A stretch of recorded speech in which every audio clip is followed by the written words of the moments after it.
Salve pessoas! Sejam bem-vindos à segunda videoaula, onde falaremos sobre práticas educativas e ferramentas tecnológicas. Sou o professor Bellini e estarei com vocês nos próximos minutos. Vamos lá! E nós já começamos essa segunda videoaula com uma reflexão sobre o processo de educação. Educar é colaborar para que professores e alunos transformem suas vidas em um processo permanente de aprendizagem. Diante disso, nós já começamos alguns questionamentos. Por exemplo, quem são os professores e quem são os alunos? Podemos dizer que somos todos nós, afinal de contas, em alguns momentos somos professores, em outros somos alunos. Os alunos assumem aí os seus papéis, em alguns momentos também são professores. Portanto, esse processo permanente de aprendizagem acontece com todos nós, em todas as situações da nossa vida. Então, diante disso, já cabe uma profunda reflexão, um processo permanente. Se é um processo permanente, também já leva a uma quebra de paradigma, onde o processo educacional ocorre somente dentro da sala de aula. Hoje, isso já é tido como uma verdade absoluta que não acontece. O processo ensino-aprendizagem acontece o tempo todo, em todos os lugares. E diante disso, vamos discutir um pouco essa metodologia, essas ferramentas e a correlação delas com as práticas, entre as práticas educativas e as ferramentas de tecnologia. Esse é o assunto que abordaremos nessa videoaula. Quando nós falamos em educação, é inevitável a discussão sobre a qualidade do ensino. Hoje é muito comum nós falarmos sobre a qualidade do ensino brasileiro, vamos nos ater aqui à nossa realidade. Infelizmente, sabemos, isso é um fato, o Brasil não ocupa aí uma posição muito privilegiada no ranking mundial da educação, e aí vem as eternas discussões, como fazer, como promover a educação, como transformar a escola, o que é um ensino de qualidade. Então, nós temos aqui alguns conceitos, alguns tópicos que naturalmente não vão encerrar a questão e nem dar uma resposta definitiva, mas são mais apenas alguns questionamentos, alguns pontos para que nós possamos basear essa questão da qualidade do ensino. Por exemplo, o que é qualidade de ensino? Tem a ver também com a organização, que ela seja uma organização, uma instituição inovadora, aberta, dinâmica, com um projeto pedagógico coerente, aberto e participativo. Só esse tópico aqui daria para se discutir algumas horas. Mas vamos aí rapidamente. Uma organização inovadora. O que é inovação? Nós já falamos isso na videoaula passada. Inovar não necessariamente é criar algo totalmente novo. A inovação se encontra em aprimorar processos que também já existam. E o processo educacional ele requer constantemente modificações, aperfeiçoamentos, e um deles, esse próprio tópico já responde. Um projeto pedagógico coerente, aberto e participativo. As escolas hoje, as instituições de ensino, elas têm que estar abertas. O projeto pedagógico de qualquer instituição de ensino hoje, ele tem que ser aberto e participativo, perceber as mudanças que já ocorreram no mercado. É impossível hoje você ainda ter um projeto pedagógico que existia há 50 anos, ou até menos, há 20 anos. A humanidade mudou muito nesse período de tempo, e as escolas, o projeto pedagógico da escola tem que acompanhar isso. Então, essa inovação pode ser simplesmente entendida aí como acompanhar esse processo de mudança, e adaptar o currículo, adaptar a forma de ensino, adaptar os conteúdos que são trabalhados em sala de aula. Uma organização que congregue docentes bem preparados intelectual, emocional, comunicacional e eticamente. Eis aí um outro grande desafio. Como manter docentes bem preparados, estimulados, preparados intelectualmente, emocionalmente? Sabemos, é um fato triste, da realidade de boa parte dos docentes desse país. As condições de ensino. Nós não podemos tomar por base aqui aquele parcela praticamente inexpressiva dos docentes que têm o privilégio de lecionar em instituições que oferecem condições, os alunos são bem preparados. A realidade de muitos é enfrentar uma sala de aula sem as condições mínimas. Então, a qualidade do ensino também passa por essas situações, e isso é um fato inegável. Por outro lado, também é a mesma coisa, uma organização que mantém alunos motivados. E como manter os nossos alunos motivados? Essa é uma discussão que às vezes leva também a alguns exageros. né? Eu tenho certeza que nem todos os colegas vão concordar com o meu ponto de vista, mas é uma análise e, obviamente, toda análise está sujeita a outras críticas que serão muito bem-vindas, né? Mas nós também não podemos confundir essa questão de manter os alunos motivados com fazer simplesmente aulas que se parecem e se aproximam muito de espetáculos circenses, né? O professor não se encontra dentro da sala de aula com o papel de ser, né, animador de torcida. Então, não é bem essa questão, pelo menos ao meu entendimento, do ponto de vista, não é nesse sentido que se fala em manter alunos motivados, né? Você pode manter o aluno motivado de N formas, passando o conteúdo da mesma, né, um conteúdo pesado, entre aspas, vamos assim chamar, teórico, e nem por isso os alunos têm que se encontrar desmotivados, né? Muito pelo contrário, isso vai depender muito da forma com que você leva, da forma com que você conduz esse conteúdo, né? E as tecnologias, voltando aí o nosso foco, né, para o assunto central da discussão, a tecnologia é uma excelente ferramenta para que nós possamos ter esse domínio um pouco maior né, de todas essas situações, que possamos inovar, para que possamos trazer discussões mais dinâmicas, mais abertas, né, e com isso tentar produzir um ambiente mais propício à questão aí ensino-aprendizagem. E dentro dessa questão é óbvio que cada professor tem as suas metodologias, tem a sua forma de condução. Nós não estamos aqui em hipótese alguma, né, querendo dizer qual é a melhor forma que você tem para dar aula, de que forma você tem que conduzir seus alunos, o que é interessante e o que não é interessante. Isso é algo muito individual, né? Cada professor encontra, até porque isso depende muito de cada turma, né? Quem já leciona há alguns anos sabe do que eu estou falando, né? A mesma tática que você, né, a mesma metodologia que você tem com uma turma, não funciona com outra, né? Em uma o resultado pode ser muito positivo e em outra aquilo não traz resultado nenhum, né? O que nos leva a essa reflexão. Então, assim, nós não estamos aqui para discutir fórmulas prontas. Bom seria se a coisa fosse dessa forma, né? Se nós pudéssemos encontrar aqui uma equação matemática, falar, professor, aplica isso dentro da sua sala de aula e tudo vai dar certo. A nossa vida seria muito mais simples, por outro lado, com certeza, também muito mais chata, né? Então, a mágica da sala de aula também é isso, né? Encontrar a forma, né, a percepção dos alunos, a nossa forma de interação com eles, né? Eu acho que isso também é um momento mágico, isso é um momento de aprendizagem, tanto para alunos quanto para professores. Então, cada um com a sua metodologia, e o fato é, a tecnologia, de novo, voltando, ela está aí como uma ferramenta, né? Uma ferramenta que vai possibilitar integrar os seus métodos às suas turmas, né? Ou seja, à sua realidade, né? E é importante também, a gente sempre fala assim, a questão do professor integrar com as turmas, dá a impressão que é unidirecional. Também não é essa a questão que nós queremos passar, né? É importante que essas ferramentas também possibilitem feedback, né? A coisa é bilateral, então ao mesmo tempo que você também passa, nós também recebemos, né? E é importante o tempo todo esse processo de avaliação. Algumas escolas adotam, né? Muitas delas adotam o processo de avaliação, o aluno é ouvido, ele diz lá o que ele acha, avalia o professor, avalia a aula, mas eu acho que muito mais eficiente do que esperar uma avaliação formal uma vez por ano é você ter o feedback dos seus alunos. Não precisa ser em todas as aulas, mas pelo menos com uma frequência aí que seja mensal, semestral, mas que você possa sentir, né, e estabelecer mudanças estratégicas se necessários. Assim, se você faz uma única avaliação anual, aquela avaliação só serve para mostrar o que não funcionou, né, mas o conteúdo já foi perdido, a turma, o semestre já foi perdido.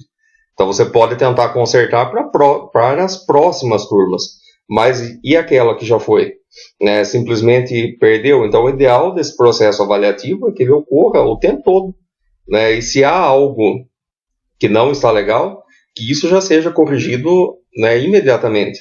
E aí as ferramentas tecnológicas podem ajudar, que muitas vezes, se você perguntar para o aluno, ele vai falar que está tudo bem, embora ele fale que não, né? Com um colega do lado dos corredores, ele não vai falar que está tudo bem, mas se o professor pergunta, ele vai ficar com medo, né? Vai ficar com receio de falar, vergonha.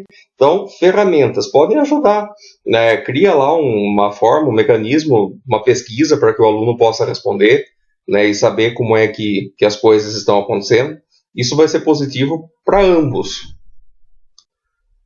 Voltando agora a nossa conversa um pouco mais para as ferramentas, né, vamos abordar um pouco aí as questões computacionais, as capacidades de computação. Isso é uma coisa interessante de se observar, a evolução tecnológica ao longo dos últimos anos. Se nós formos tomar por base o primeiro computador que existiu, não vou entrar aqui numa aula de história da computação, né, mas se nós formos tomar por base o primeiro computador que existiu e os atuais, nós podemos traçar um comparativo aí que o primeiro computador tinha mais ou menos o mesmo poder de processamento que uma calculadora que você compra na feira hoje por R$ 1,99 também tem. Né? Então isso, e estamos falando aí, não são de alguns séculos não, são de 50, 60 anos no máximo. Então diante disso é fácil observar a capacidade, o aumento da capacidade de processamento. E nós temos que tirar proveito disso, né? Como trazer toda essa capacidade de processamento, de pesquisa, né, de inovação para a sala de aula. Os nossos alunos hoje, mesmo que não tenhamos recursos tecnológicos disponíveis de repente dentro da escola para trabalhar, né, de uma forma mais formal, mas é importante ressaltar que hoje boa parte dos nossos alunos eles têm ali no bolso um telefone celular, um smartphone, né, não mais só um telefone celular, e sim um smartphone. E esse smartphone, né, não podemos esquecer que é um mini computador e que eles usam durante a aula, né? Embora nós possamos falar que é proibido, a escola tem normas, mas eles vão utilizar, não tenho a menor dúvida sobre isso. E se eles vão utilizar, por que de repente não fazer com que eles utilizem isso também de uma forma a produzir conhecimento, né? A estimular o aprendizado e a poder gerar novos conhecimentos dentro do ambiente. Então são coisas a se pensar, às vezes a gente fica pensando muito em tecnologia como algo muito distante.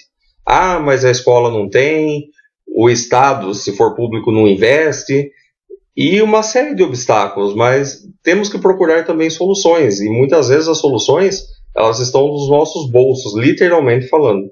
Né? Basta com que a gente tenha aí uma inovação na forma de agir e encontrar novas aplicações e novas soluções.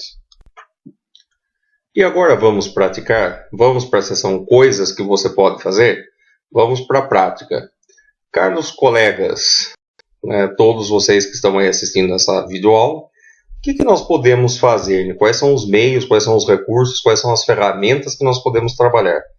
Claro que são muitas, né, e eu aqui estou dando apenas algumas sugestões. Entre elas, vamos lá, criar um blog, um site pessoal. Já falamos um pouco disso na primeira videoaula, mas vamos reforçar aqui, poder conversar um pouco mais sobre esse assunto. Um blog ou um site pessoal hoje é uma ferramenta indispensável a qualquer profissional. Já foi aquele, você tem um site é só para empresa, é só para divulgar material, não é.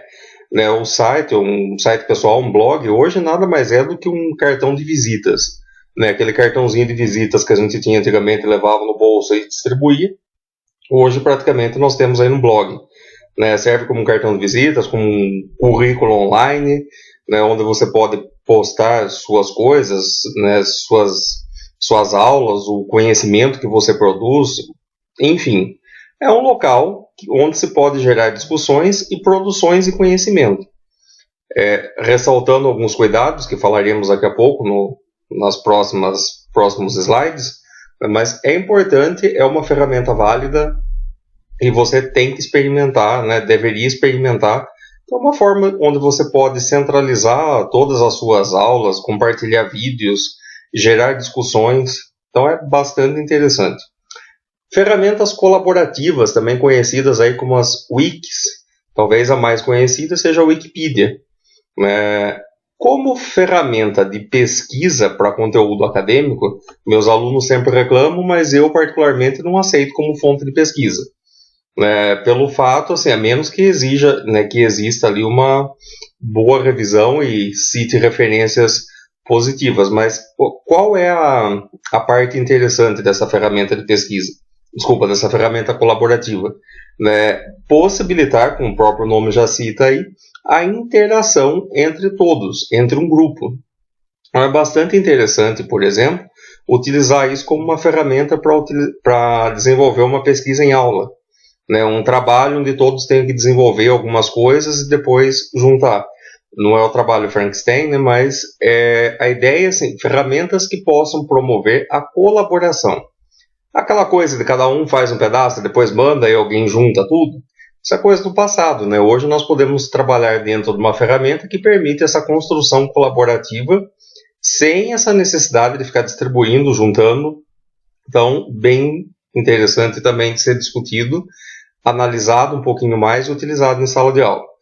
Nessas discussões que já falamos, né, aula, pesquisa, a pesquisa é extremamente importante, né, não é transferir para o aluno essa responsabilidade do conteúdo, mas sim estimulá-lo, para que ele possa buscar mais conteúdos, para que ele possa agregar novos valores àquele conteúdo que foi passado em sala de aula e buscar conhecimento.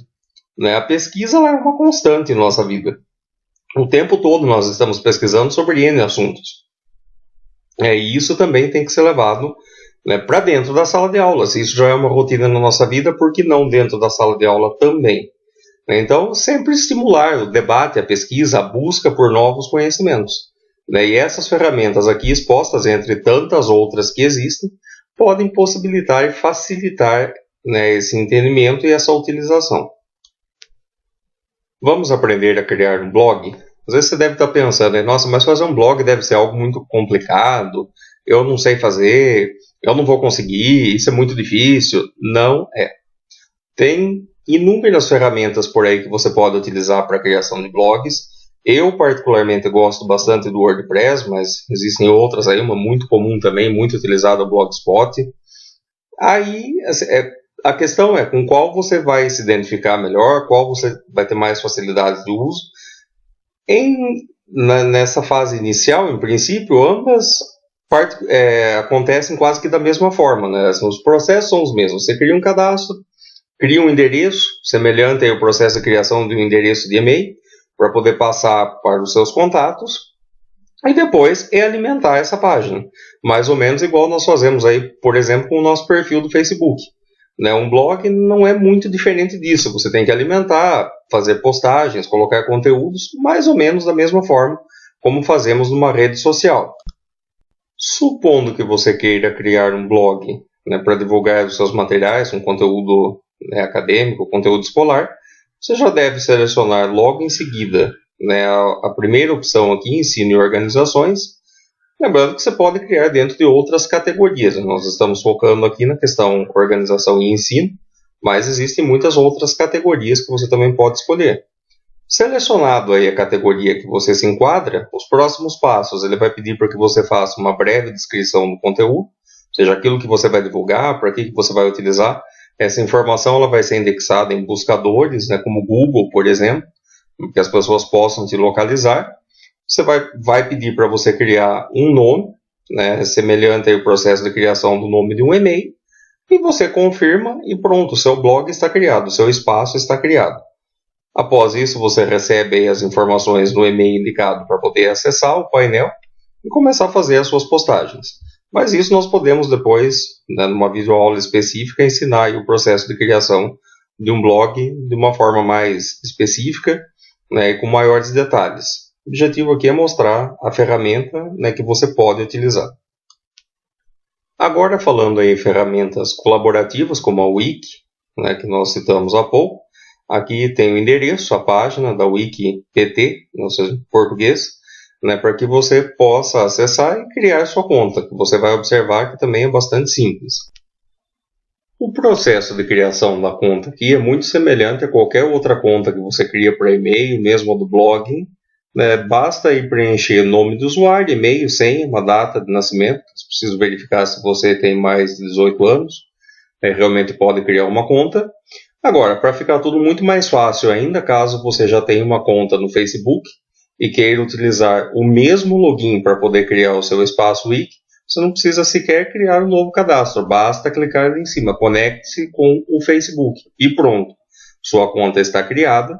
Você já pode acessar e começar a fazer o seu trabalho, a postar suas atividades e começar a distribuir isso para uma interatividade com os seus alunos. A utilização da internet e de todos os recursos de tecnologia atualmente disponíveis, obviamente, trouxe muitas facilidades, mas também trouxe alguns problemas e alguns cuidados que nós também temos que tomar. Alguns deles são os que nós listamos aqui. Por exemplo, propriedade intelectual, direitos autorais e interesses econômicos. São cuidados que o professor, todo professor tem que tomar em sala de aula, com trabalhos que são entregues e que nós vamos abordar um pouco a partir de agora.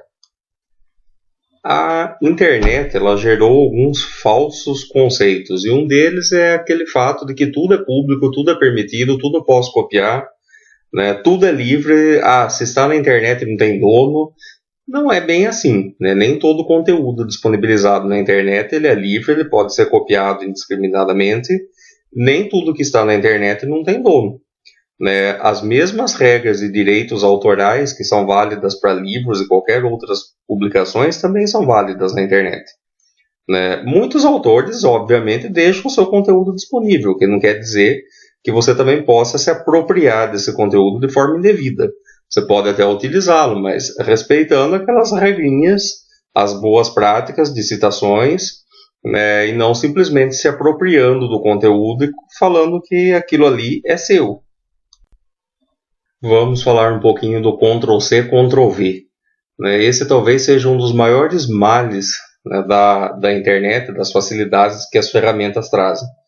Hoje, qualquer conteúdo, basta você dar um Ctrl+C, Ctrl+V e pronto. Quer dizer, copiou, colou, e alguns, infelizmente, acham que isso é fazer pesquisa, isso é fazer trabalho. Você copiar um link da internet sem sequer ler o que copiou, colar no Word, salvar, imprimir ou mandar por arquivo para o seu professor, isso não vai resolver muita coisa.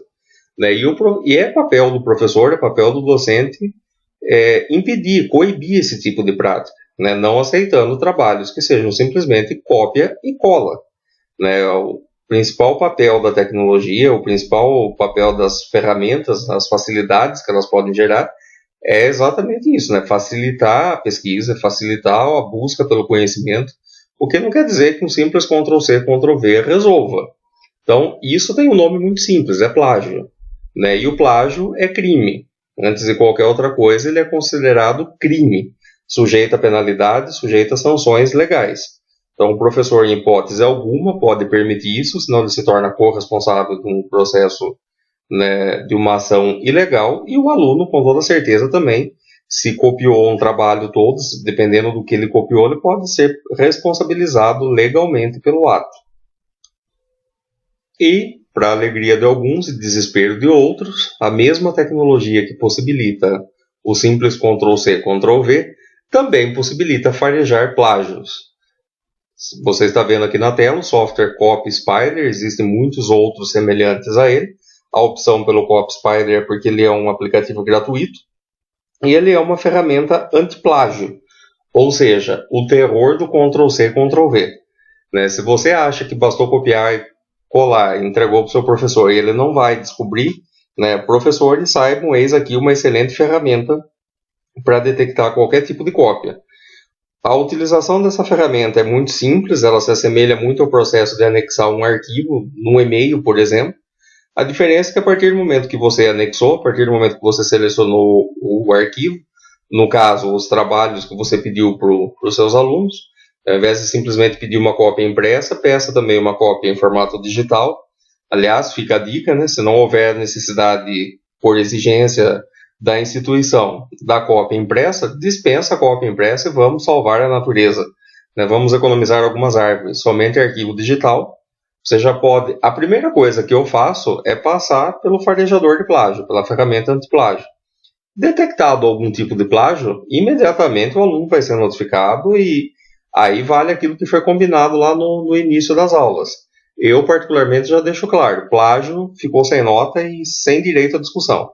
E a ferramenta aqui ela é muito prática, porque ela fornece o percentual que foi plagiado e ela dá um relatório na forma de link. Então vai ter o texto que o aluno aparentemente escreveu e te entregou, o percentual que está igual ao que foi copiado e o link de onde ele copiou. Então tudo fica muito simples de ser verificado. Por isso que essas ferramentas antiplágio são o terror de quem gosta de dar aí o famoso Ctrl+C, Ctrl+V.